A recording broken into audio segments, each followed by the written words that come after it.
In the previous video you will have seen me made this electronic dice up, and if you remember, this resistor here decided to move when I was soldering it. So today we're going to desolder it, put it in the right position, and then we're going to solder it up again.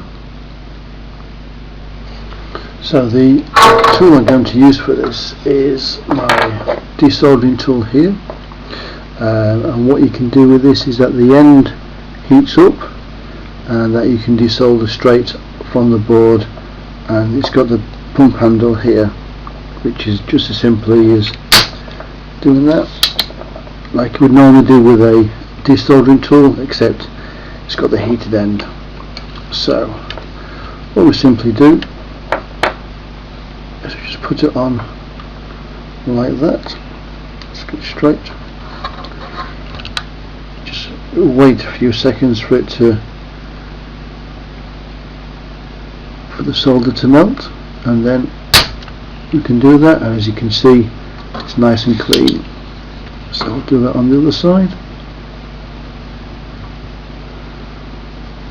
Just again, just wait a few seconds for the solder to melt. There we go. Do that once more just to clean it up. There we are.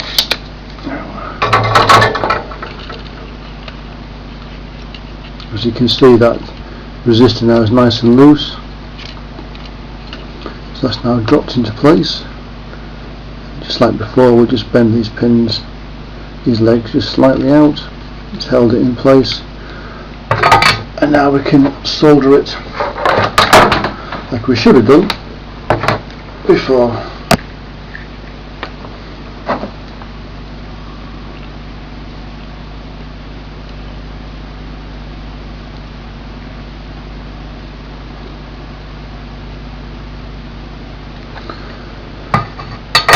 And there we go. I'll just clip off those.